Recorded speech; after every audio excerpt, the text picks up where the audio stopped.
Friends, welcome to my channel ढेर सारी कहानियाँ। आइए शुरू करते हैं आज की हमारी कहानी, वो बदनाम गलियाँ भाग 10। पार्वती न जाने कितनी देर तक बैठी जीनत के बारे में ही सोचती रही। वो बहुत भावुक हो चुकी थी और उसकी कमी महसूस कर रही थी। तभी उसके कमरे के दरवाजे पर आहट हुई। उसने नज़र उठाकर देखा तो अन्नू थी। वो जल्दी से अंदर आई और पार्वती के पास बैठते हुए बोली, अब कैसी हो तुम? काफ़ी देर तक बेहोश रही। मैं तो एक बार को डर सी गई थी, कल तुम्हारा वो रूप देखकर। अचानक तुमको हो क्या गया था पार्वती? अन्नू ने कल का वाकया याद करते हुए पार्वती से आश्चर्य से पूछा। तो पार्वती कोई उत्तर ना दे सकी। पता नहीं, तुम्हारी बात सुनकर मुझे भी कुछ समझ नहीं आ रहा। पता नहीं साहब भी क्या सोच रहे होंगे। पार्वती बुदबुदाई। कोई कुछ नहीं सोच रहा, सब खुश हैं, बस हम लड़कियों को छोड़कर। अन्नू माथे पर चिंता की लकीरें लिए हुए पार्वती से बोली। तो पार्वती थोड़ा गुस्से से बोली, ये कैसी बात कर रही हो दीदी? क्या आप सब इस नर्क से मुक्त होकर खुश नहीं? क्या आपको जिंदगी भर यही जिंदगी जीना मंजूर था? क्यों क्यों खुश नहीं हैं आप? क्योंकि ये समझ ही नहीं आ रहा कि खुश हो या परेशान। क्या तुम्हें पता है, ये कोठा सील हो गया है पार्वती। अब यहाँ कोई नहीं आएगा। इस नर्क से तो मुक्ति मिल गई, मगर अब आगे का क्या? कहाँ जाएंगे हम सब? खुश होने से ज़्यादा इस बात की चिंता ज़्यादा सता रही है कि अब पेट कैसे पलेगा। काम हमें कोई देगा नहीं, घर ठिकाना पता नहीं, और जिनको पता भी है उनको भी उनके घर वाले स्वीकार करेंगे या नहीं ये भी नहीं पता। ये बहुत रूढ़िवादी समाज है पार्वती। हम अगर अच्छी जिंदगी जीना भी चाहें तो कोई जीने नहीं देगा। कहाँ जाएंगे, क्या करेंगे? बोलो, बस यही चिंता सता रही है। अन्नू ने पार्वती से कहा और उसकी आंखों में नमी आ गई। पार्वती बहुत ध्यान से अन्नू की बातें सुन रही थी और उसकी बातों में वाकई सच्चाई थी। ये बातें कहीं ना कहीं पार्वती भी जानती ही थी, मगर फिलहाल तो उसे सबसे ज़्यादा खुशी फूलन देवी और शकाल के जेल जाने से मिली थी। और कहीं ना कहीं उसका मानना ये भी था कि जब भगवान ने इतनी अच्छी राह दिखाई है तो आगे भी उसने कुछ अच्छा ही सोचा होगा। बस यही सोचकर उसने अन्नू से कहा, दीदी तुम इतनी चिंता क्यों कर रही हो? सब भगवान पर क्यों नहीं छोड़ देती? जैसे भगवान ने हमारी जिंदगी में उजाला करने के लिए जीनत और इंस्पेक्टर साहब को भेजा, वैसे ही आगे भी कुछ ना कुछ कर ही देगा।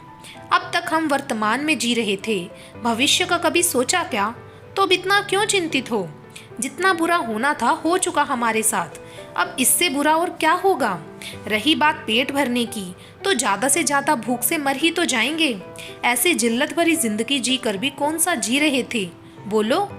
अन्नू ने पार्वती की बात सुनकर एक लंबी गहरी सांस ली और फिर फीकी सी मुस्कान के साथ बोली, तेरी सारी बातें एकदम सही है पार्वती, मगर एक कड़वा सच ये भी है कि तेरे साथ हर दम तेरे साहब हैं, मगर हम सबके साथ ऐसा कोई भी नहीं। ये कहकर अन्नू वहाँ से उठकर चली गई। अन्नू की कही इस बात ने पार्वती को सोच में डाल दिया। दीदी ने ऐसा क्यों कहा? हमारा और साहब का तो कोई रिश्ता भी नहीं। वो तो उन्होंने ये सब जीनत को इंसाफ दिलाने के लिए किया है, इंसानियत के नाते किया है। फिर दीदी को ऐसा क्यों लगा? यही सब सोचते सोचते पार्वती कमरे से उठकर बाहर बालकनी पर आकर खड़ी हो गई। शाम हो चुकी थी, मगर आज की शाम के नज़ारे कुछ बदले बदले से थे। मोहल्ले की वो बदनाम गलियां आज कुछ वीरान सी थी। ना तो साज गाजों की आवाज़ आ रही थी और ना ही वो रौनक थी। लोग थे मगर इक्का दुक्का। शायद आज सुबह हुई इस इमारत की छापेमारी की खबर सबको लग चुकी थी और दूसरी इमारतों और कोठों पर आज इसीलिए ही शांति छाई हुई थी, मगर कब तक ये कोई नहीं जानता था। मगर हाँ, ये तो सच था कि फूलन देवी के कोठे की लड़कियों की किस्मत जरूर बदल चुकी थी। अब उनका आगे क्या होगा ये तो आने वाला वक्त ही बताएगा। यही सब सोचती सी पार्वती अपने कमरे में जाने के लिए मुड़ी ही थी कि सामने खड़े इंस्पेक्टर विजय को देखकर एकदम से सकपका कर रुक गई। अरे आप कैसे हो? अब क्या सोच रही थी यहाँ खड़े खड़े? विजय ने पार्वती को देखते हुए पूछा। कुछ नहीं, बस ऐसे ही। कितना कुछ बदल गया ना एक ही दिन में। बस यही सब सोच रहे थे। पार्वती ने विजय की बात का जवाब दिया और कमरे की तरफ बढ़ गई। और जो बदला उससे तुम खुश हो कि नहीं, ये तो तुमने बताया ही नहीं।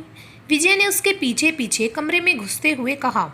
तो ये सुनकर पार्वती होले से मुस्कुराई और विजय की तरफ देखते हुए बोली, हम तो बहुत खुश हैं, खासकर उन राक्षसों के जेल जाने से। बस अब हमारी जीनत को इंसाफ मिल जाए और इन देह के दलालों को सजा मिल जाए, बाकी और कुछ नहीं चाहते हम। पार्वती ने हाथ जोड़ प्रार्थना करने के अंदाज में कहा और फिर अपनी अलमारी खोल उसमें कपड़े लगाने लगी। विजय वहीं पलंग पर लेटा हुआ था। पार्वती को अलमारी में लगा देख बोल पड़ा, तुम कहाँ व्यस्त हो गई? कुछ नहीं, अपने कपड़े लगा रही हूँ, पार्वती ने काम में लगे लगे ही जवाब दिया। तो विजय मुस्कुराते हुए बोला, क्यों क्यों लगा रही हो? अब तो कोई ज़रूरत भी नहीं। विजय की बात सुन पार्वती ने अलमारी की साइड से झांकते हुए आश्चर्य से बोला, मतलब क्यों ज़रूरत नहीं साहब? अरे अब भी यहीं ही रहोगी क्या? जाना नहीं है क्या यहाँ से? विजय ने गोल मोल बात करते हुए कहा। तो पार्वती उसकी बात सुनकर अलमारी बंद करके उसके नज़दीक ही आकर बैठ गई और आश्चर्य से बोली, कहाँ साहब, कहाँ जाएंगे अब सब? मैं भी बस यही पूछने वाली थी। आज अनु दीदी भी बहुत परेशान से दिख रही थी, बताओ ना साहब। ये सब पूछते हुए पार्वती बहुत ही ज़्यादा उत्साहित लग रही थी। उसकी आंखें ऐसे चमक रही थी जैसे किसी बहुत बड़ी समस्या को सुलझाने की चाबी उसके हाथ लग गई हो। पार्वती को इतना उत्साहित देख विजय उठकर सीधा बैठ गया और अपने मुड़े घुटने पर अपना हाथ टिका पार्वती की आंखों में देखता हुआ बोला, सब लोगों को महिला संरक्षण गृह भेजने की बात करके आए हैं हम। वहाँ उनको कोई दिक्कत नहीं होगी। वहाँ सबसे पहले उनके शारीरिक और मानसिक स्वास्थ्य पर ध्यान दिया जाएगा। साथ ही छोटी लड़कियों की पढ़ाई और बड़ी औरतें जो भी लघु उद्योग सीखना चाहें उसमें लग सकती हैं। वहाँ उनको अपना काम शुरू करने का प्रोत्साहन और सहायता मिलेगी। और साथ ही सबसे बड़ी बात, जिन जिन के घर वाले ले जाना चाहते होंगे उनको घर जाने की अनुमति दिलाने की बात करके आया हूँ। अब बोलो, खुश होना, क्या कहना चाहोगी तुम? विजय ये कहकर खड़ा हुआ और सिगरेट जलाकर खिड़की के पास खड़ा हो गया और बाहर की तरफ देखते हुए कश लेने लगा। विजय की बात सुनकर पार्वती मानो उछल पड़ी हो। कुछ पल तो उसे यकीन ही नहीं आया। अपने को चुटकी काट के देखी, सच ही तो है ये सब। वो बुदबुदाई और फिर विजय के पास जाकर खड़ी हो गई। अचानक ही उसकी आंखों से आंसू झड़ने लगे। क्या साक्षात भगवान बन के आए हो क्या हम जैसी औरतों के लिए? तुम नहीं जानते तुमने क्या किया है। बहुत दुआएं मिलेंगी तुमको। पार्वती विजय का हाथ अपने हाथों में थाम इबादत की तरह अपनी आंखों पर लगाते हुए बोली। उसकी आंखों से लगातार आंसू बह रहे थे।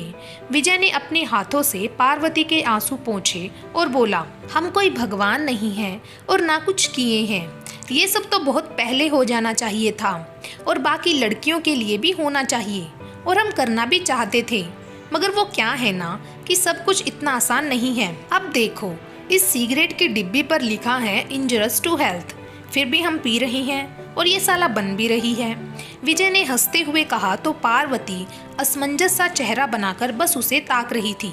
समझ उसे कुछ आ नहीं रहा था कि विजय ने अभी अभी आखिर कहा तो क्या कहा। उसे इतना हैरान परेशान देख विजय बोला, तुम ये सब छोड़ो, इतना दिमाग मत ही लगाओ। तुमने कोई पीनी है? हम खुद देख लेंगे। और हाँ, एक बात और जो नहीं बताए हैं तुमको। क्या? विजय की बात सुन पार्वती ने पूछा तो विजय थोड़ा गंभीरता से बोला, कल शाम तक यहाँ की सारी लड़कियों को महिला संरक्षण गृह पहुँचा दिया जाएगा, मगर तुम वहाँ नहीं जाओगी। विजय की बात सुनकर पार्वती कुछ देर चुपचाप उसे ताकती रही, फिर मुंह बनाते हुए बोली, और मैं वहाँ क्यों नहीं जाऊँगी? इतने बुरे लगते हैं क्या हम? ये कहकर पार्वती ने दोनों हाथ बांधे मुंह फुलाया और मुंह फेरकर खड़ी हो गई। पार्वती के इस तरह मुंह बनाने को देख विजय को एकदम से उसकी बचपन वाली पार्वती यानी पारो की याद आ गई और अनायास ही उसके चेहरे पर एक मुस्कान आ गई। उसे पार्वती की ये अदा बहुत प्यारी और खूबसूरत लग रही थी। वो मुस्कुराते हुए पार्वती को और ज़्यादा परेशान करने के इरादे से बोला, हाँ, बहुत बुरी लगती हो तुम। देखो कितनी तो चंट हो, किसी से बात भी नहीं करती हो, सबको इतनी बुरी लगती हो कि सोच रहा हूँ तुमको संरक्षण गृह बिल्कुल ना भेजूं। सोचो कितनी लड़कियां बच जाएगी तुमसे। विजय की बात सुनकर पार्वती रुआंसी सी हो गई। उसकी आंखों में आंसू भर आए और भरी सी आवाज में बोली, सच साहब, क्या वाकई इतनी बुरी हूँ मैं? क्या यहाँ के लोगों ने कहा आपसे ऐसा? फिर मैं कहाँ जाऊँगी? मुझे नहीं पता था मुझे कोई पसंद नहीं करता। ये कहते कहते उसकी आंखों से आंसू लुढ़कने लगे। अपने मजाक को भारी पड़ता देख विजय पार्वती के करीब आया और अपनी एक उंगली से उसका चेहरा हल्का सा ऊपर उठाकर धीरे से मुस्कुराता हुआ बोला, बहुत प्यारी हो तुम, बिल्कुल एक मासूम बच्चे जैसा दिल है तुम्हारा। तुमको कोई नापसंद क्यों करेगा? मुझे माफ कर दो, मैं तो बस तुमको चिढ़ाने के लिए मजाक कर रहा था। विजय की बात सुनकर पार्वती अपने आंसू अपने दोनों हाथों से पोंछते हुए बोली, सच्ची साहब? हाँ सच्ची पार्वती, विजय ने बड़ी सी मुस्कुराहट के साथ कहा तो पार्वती को हंसी आ गई। इतना खुलकर वो शायद काफी वक्त बाद हंसी थी। ऐसे माहौल और इतनी तकलीफों से गुजरने के बाद भी उसकी खिलखिलाहट जिंदा दिल थी, जिसमें जीने की चाह और दिल के बहुत सारे अरमान झलक रहे थे। उसको इस तरह हंसता देख विजय की आंखों के आगे फिर से पार्वती यानी पारो की छवि घूमने लगी। ये क्या हो रहा है मुझे बार बार? कुछ समझ नहीं आ रहा। तुमको मरे इतना वक्त बीत गया फिर भी अपनी जिंदगी में आगे नहीं बढ़ पा रहा हूँ। तुम मेरे जहन से चली क्यों नहीं जाती पार्वती? विजय मन ही मन बुदबुदाया। अच्छा तो मतलब हम भी जाएंगे वहाँ? तुम बस मजाक कर रहे थे हमसे? पार्वती की आवाज ने विजय का ध्यान तोड़ा। पार्वती की बात सुनकर विजय खुद को थोड़ा संभालते हुए बोला, नहीं तुम वहाँ वाकई नहीं जाओगी। देखो पार्वती, तुमको कोई पसंद नहीं करता, बस केवल ये मजाक था। यह सुनकर पार्वती के चेहरे पर एकदम से प्रश्न चिन्ह से भाव आ गए। यह देख विजय ने गहरी सांस ली और बोला, असल बात यह है पार्वती कि तुम मेरे लिए अब एक जिम्मेदारी सी हो। अब मैं तुमको यहाँ वहाँ कहीं भी किसी भी तरह के माहौल में छोड़ना नहीं चाहता। फिर जीनत ने भी तो यही लिखा था ना, वो भी तो चाहती थी कि तुम वापस अपने घर पहुँच जाओ। तो ये काम मैं खुद अपने आप अपने हाथों से करना चाहता हूँ। एक बार वहाँ पहुँचाने के बाद मैं तुमको ऐसे वहाँ से कभी भी कहीं भी बाहर नहीं ले जा पाऊंगा। इसीलिए जब तक तुम्हारे घर वाले नहीं मिलते तुम मेरे साथ चलोगी। ये कहकर विजय एकदम शांत हो गया और पार्वती के जवाब की प्रतीक्षा करने लगा। विजय की बात सुनकर पार्वती उदास सी कुछ देर ऐसे ही खामोश खड़ी रही। फिर आंखों में नमी लिए धीरे से बोली, ये क्या बात करती साहब आपने? घर? कौन सा घर? कोई घर नहीं है हमारा। सब कुछ तो खो चुके हैं हम बहुत पहले ही। कुछ मीठी पुरानी यादों के अलावा कुछ नहीं है हमारे पास। बस दर्द ही दर्द भरा है हमारी बाकी बची यादों में। बहुत छोटे थे हम जब यहाँ उठा लाए थे वो लोग हमें। हमारा पूरा परिवार हमारी आंखों के आगे खत्म कर दिया था उन लोगों ने। विजय को सारी घटना बताते बताते एक बार फिर वही चित्र घूम गया उसकी आंखों के आगे। मैं काफी घबराई हुई थी और भागकर वहीं कमरे में पड़े पलंग के नीचे घुस गई। मैं इतनी छोटी थी कि मुझे कुछ समझ नहीं आ रहा था। बस डर के मारे अपने मुंह को अपने छोटे छोटे हाथों से दबाकर सुबक रही थी। मेरी आंखों से आंसू टपक रहे थे। दिल तेज तेज धड़क रहा था। पता नहीं अब क्या होने वाला था। वो सारे आदमी मेरी माँ और दोनों बहनों को घसीटते हुए उसी कमरे से ले आए और दरवाजा बंद कर लिया। मुझे तेज तेज बहनों के रोने की आवाजें आ रही थी। माँ भी रो रो कर चिल्ला रही थी, मेरी बेटियों को छोड़ दो, चाहे तो मुझे नोच लो। मगर कुछ देर बाद सिवा उन तीनों की चीखों के मुझे कुछ सुनाई नहीं दिया। पूरा कमरा उनकी चीत्कारों, वेदना और दर्द से गूंज रहा था। मेरी नन्ही नन्ही आंखों के आगे दरिंदगी का वो गंदा नाच चलता रहा और मैं कुछ नहीं कर पाई। मैंने डर के मारे अपने दोनों कान अपने हाथ से बंद कर लिए और अपनी आंखों को जोर से भींच लिया। पता नहीं कितनी ही देर मैं ऐसे ही पलंग के नीचे पड़ी रही होंगी। दरवाजा खुला और वो लोग गंदी हंसी हंसते हुए बाहर निकल गए। अब उस जगह एकदम सन्नाटा था, कोई आवाज नहीं आ रही थी। पलंग के आसपास कुछ कपड़ों के चीथड़े पड़े हुए थे जो कुछ देर पहले मेरी माँ और दोनों दीदी ने पहने हुए थे। मेरे दिल की धड़कनें बढ़ गई थी और हाथ पैर डर के मारे कपकपा रहे थे।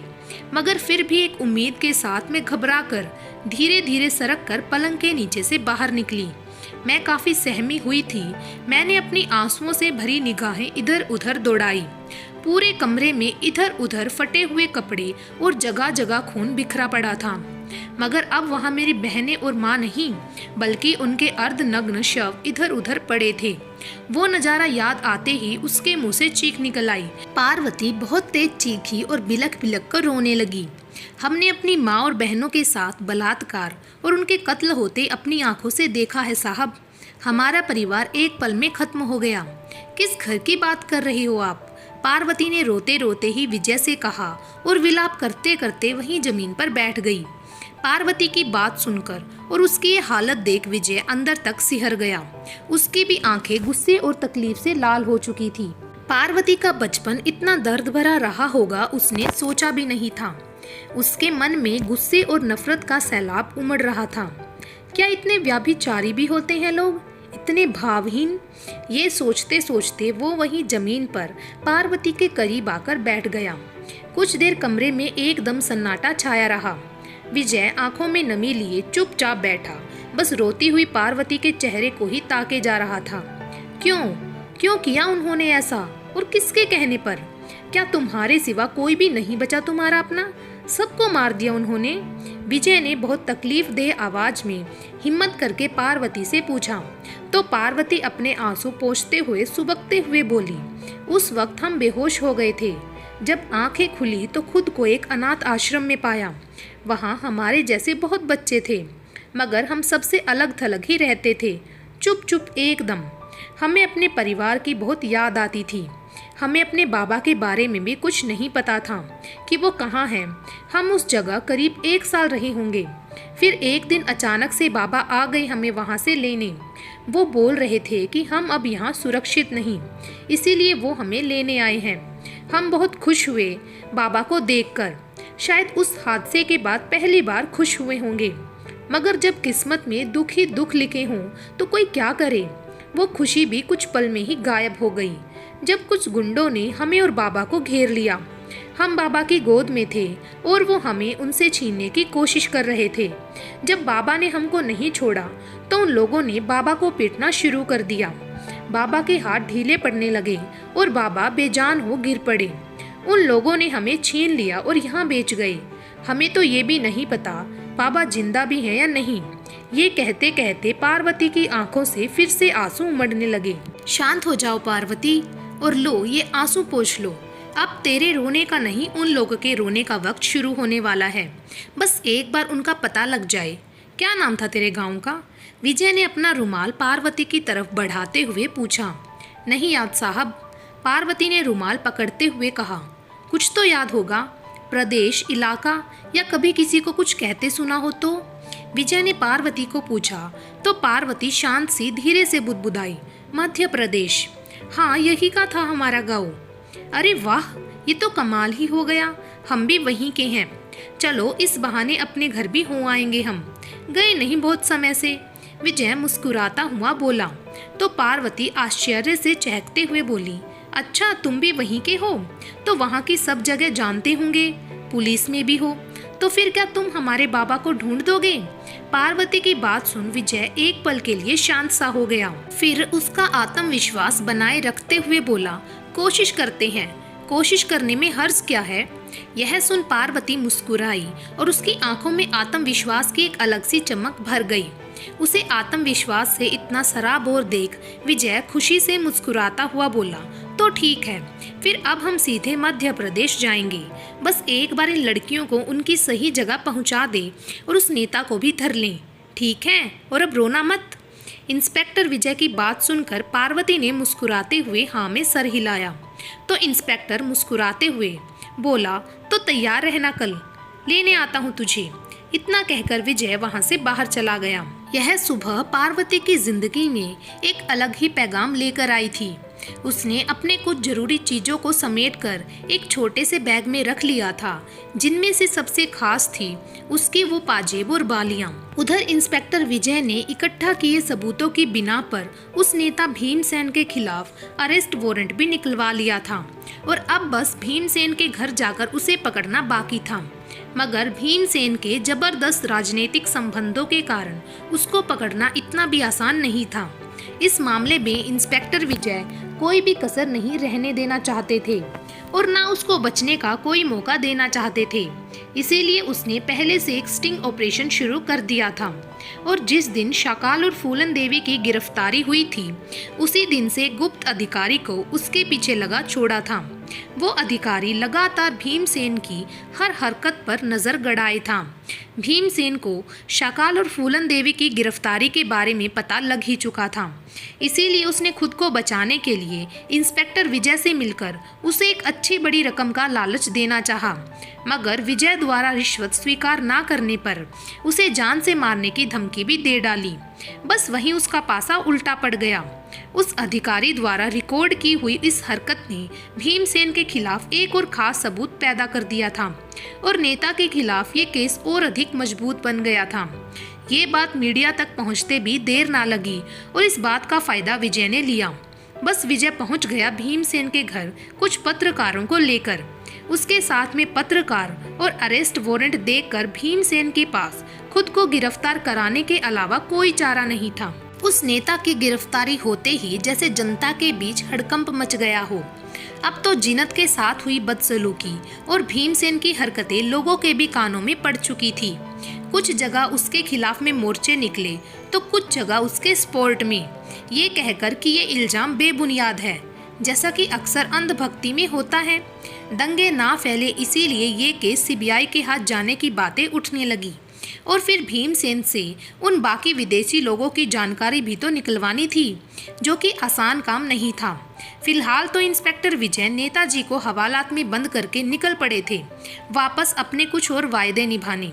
उधर इंस्पेक्टर विजय के कुछ अधिकारी इंस्पेक्टर विजय के निर्देशानुसार सुबह से ही सारी लड़कियों और औरतों की पूरी जानकारी अपने पास लिखकर उनको महिला संरक्षण केंद्र भिजवाने का काम कर रहे थे। शाम के 5 बजे थे। लगभग सभी को वहां पहुंचाने का काम हो चुका था। पार्वती और अन्नू के अलावा अब बस कुछ ही लड़कियां वहां शेष रही थी। पार्वती भी विजय का ही इंतजार कर रही थी। दीदी, अब तो आप खुश हो ना? देखो, आपकी समस्या का हल भी हो गया। आप इसीलिए ही तो परेशान थी ना? पार्वती ने मुस्कुराते हुए अन्नू से पूछा। तो अन्नू भी खुशी से भरी आवाज में बोली, हाँ, बहुत बहुत खुश हैं हम, और तुम्हारे लिए भी। काश तुमको तुम्हारे बाबा भी मिल जाएं। और जब इंस्पेक्टर साहब है साथ, तो हमें ये यकीन भी है कहीं ना कहीं। वैसे इंस्पेक्टर साहब बहुत अच्छे और नेक दिल इंसान हैं। तेरी तकदीर बदल जाएगी उनके साथ। पसंद तो करते हैं वो तुझे, ऐसा मुझे लगा। अन्नू की बात सुन पार्वती मुस्कुराते हुए बोली, देखा, आप भी धोखा खा गई ना दीदी। ऐसा कुछ भी नहीं है, वो तो सिर्फ जीनत के कारण आते हैं यहाँ। मेरा और उनका क्या मेल? कहाँ वो और कहाँ मैं तो ऐसा सोच भी नहीं सकती। क्या नहीं सोच सकती पार्वती? पीछे से आई आवाज ने पार्वती को चौंका दिया। उसने पलटकर देखा तो विजय खड़ा मुस्कुरा रहा था। विजय के द्वारा पूछे गए प्रश्न को सुनकर पार्वती थोड़ा झेप गई और बात बदलते हुए बोली, दीदी बोल रही है मुझसे कि मुझे भूल मत जाना, तो उनको ही बोल रही थी कि मैं ऐसा सोच भी नहीं सकती। यह सुन अन्नू ने नज़र बचाकर पार्वती के हाथ पर अपना हाथ मारते हुए उसे ऐसा बोलने से रोकने की कोशिश की, तो पार्वती ने नज़र तिरछी कर पलकें झपकाकर उसे शांत रहने का इशारा दिया। ओ अच्छा, पार्वती की बात सुन विजय ने मुस्कुराते हुए कहा और फिर वो अपने अधिकारियों की तरफ बढ़ गया। विजय के जाते ही अन्नू ने पार्वती को चुटकी काटते हुए कहा, झूठ क्यों बोला? अरे दीदी, झूठ नहीं बोलती तो क्या बोलती कि हम तुम्हारे बारे में बातें कर रहे थे। कितना अजीब लगता।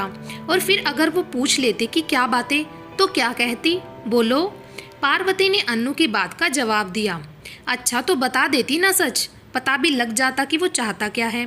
अन्नू ने भौहें उठाकर शैतानी से मुस्कुराते हुए कहा, तो पार्वती अन्नू को लगभग घूरते हुए बोली, क्या दीदी, आप भी ना, अब बस भी करो, यही छोड़ दो ये बात। आपको कहा था ना मैंने कि मेरा उनका कोई मेल नहीं। अगर वो मुझे चाहे तब भी और ना चाहे तब भी। यह कहकर पार्वती हाथ बांध थोड़ा गुस्से में खड़ी हो गई। उधर विजय दूर अधिकारियों के पास खड़ा नजर बचा बचाकर बार बार पार्वती को ही देख रहा था। समझ उसे कुछ नहीं आ रहा था, मगर पार्वती के हाव भाव और रूठने वाली हरकतें देख मन ही मन मुस्कुरा रहा था। पार्वती को रूठा देख अन्नू मुस्कुराते हुए बोली, अच्छा बाबा ठीक है, अब दोबारा कुछ नहीं कहूँगी, मगर फिर भी ये दिल हमेशा यही दुआ करेगा कि तेरा जीवन संवर जाए। कुछ देर में हमारे रास्ते भी अलग हो जाएंगे। बहुत खुश रहना और अब भगवान तुझे इस गंदगी से सदा दूर रखे। कभी जिंदगी में दोबारा मिले तो पहचान तो लेगी ना अपनी अन्नू दीदी को। ये कहते कहते अन्नू की आंखों में आंसू भर आए। अन्नू को इतना भावुक देख पार्वती भी खुद को रोक ना सकी और उसका भी दिल भारी हो गया। आंखों से आंसू टपकने लगे। दीदी ऐसा क्यों बोल रही हो? क्यों नहीं पहचानूंगी? बस एक बार बाबा को ढूंढ लूं, फिर आऊंगी आपसे मिलने। ये कहकर पार्वती ने अन्नू के आंसू पोंछे और उसके गले लग गई। कुछ पल यूं ही गले लगे रही और फिर एक दूसरे से अलग होते हुए अन्नू अपने आंसू पोंछते हुए बोली, चल अब मैं चलूं, तेरे कारण रुक गई थी और अब तो तेरे साहब भी आ गए हैं। देख सारी लड़कियां चली गई, कहीं मैं यहीं ना रह जाऊं। कहकर अन्नू मजाक में हंसी। उसकी बात सुनकर पार्वती को भी हंसी आ गई। उसने अपने आंसू पोंछे और एक बार फिर अन्नू को गले लगा लिया। चलें अब? पीछे से विजय की आवाज़ सुनाई दी तो अन्नू ने मुस्कुराते हुए पलके झपका पार्वती को जाने का इशारा किया और खुद उस अधिकारी की तरफ बढ़ गई जो सब लड़कियों की जानकारी अपने पास लिखकर उनको संरक्षण गृह भेज रहा था। पार्वती कुछ पल खड़ी अन्नू को जाता देखती रही, फिर अपना वो छोटा सा बैग उठा विजय के पीछे पीछे चल दी। कुछ ही समय के बाद वो विजय के साथ पुलिस क्वार्टर्स पहुंच चुकी थी। इतने सालों में वो शायद पहली बार इस तरह बाहर निकली थी। आंखों में चमक थी और दिल में उमंग, मगर साथ ही साथ इतना कुछ नया स्वीकार करने का डर। पीले रंग की पुताई हुए एक लाइन में बनी इमारतें और जगह भी ऐसी जहां वो पहले वाली अजीबो आवाज और शोर नहीं था। पढ़े लिखे वर्दी वाले कुछ लोग, एक तरफ पार्क में खेलते कुछ बच्चे और बालकनी में खड़ी कुछ महिलाएं। विजय के पीछे चलते चलते उसकी नजरें चारों तरफ का ही मुआयना कर रही थी। उसे तो ऐसा लग रहा था जैसे वो एक अलग ही दुनिया में आ गई है। विजय उन्हीं में से एक इमारत के घर में घुस गया। आओ पार्वती, अंदर आओ। विजय ने घर की लाइट जलाकर दरवाजे पर खड़ी पार्वती को अंदर बुलाते हुए कहा तो पार्वती ने एक कदम अंदर रखा और अपनी नजरें चारों तरफ घुमाकर कमरे को देखने लगी। कुछ पल के लिए ठिठकी और फिर संकोच करते हुए अंदर घुस गई। फिलहाल ये है मेरा छोटा सा घर, मगर सिर्फ यहाँ नौकरी करने तक। विजय ने अपना हाथ फैलाकर कमरे की तरफ इशारा करते हुए मुस्कुराकर कहा, बहुत बड़ा और अच्छा भी। पार्वती ने उत्साहित होकर अपनी आंखें चमकाते हुए कहा तो विजय के चेहरे पर मीठी मुस्कान दौड़ गई। आओ तुमको तुम्हारा कमरा दिखा दूं। ये बोल विजय गैलरी से दाईं तरफ मुड़ गया। सामने एक और कमरा था। उसने कमरे का ताला खोला और अंदर की तरफ चला गया। लो, अब तुम यहाँ कुछ दिन आराम से रहो। मुझे कुछ जरूरी काम है, वो निपटा लूँ और जीनत के केस की फाइल बनाकर सीबीआई को दे दूँ। फिर हम मध्य प्रदेश चलेंगे, पहले मेरे गाँव, फिर वहीं से तुम्हारे बाबा को ढूंढने। क्या पता इतने उनकी कोई जानकारी ही मिल जाए। विजय ने मुस्कुराते हुए कहा और कमरे से बाहर निकल गया। और हाँ, दरवाजा बंद कर लो, रात को मिलते हैं। विजय ने बिना मुड़े ही घर से बाहर निकलते हुए कहा और तेजी से अपनी गाड़ी में बैठकर निकल गया। आज की कहानी को यहीं पर समाप्त करते हैं। बाकी की कहानी आपको मिलेगी भाग नंबर 11 में, जहां हम देखेंगे कि क्या विजय और पार्वती मिलकर पार्वती के बाबा को ढूंढ पाएंगे, क्या उनके दोषियों को सजा दिला पाएंगे या नहीं। तब तक के लिए हमसे जुड़े रहें और ऐसे ही प्यार बनाए रखें। Thank you.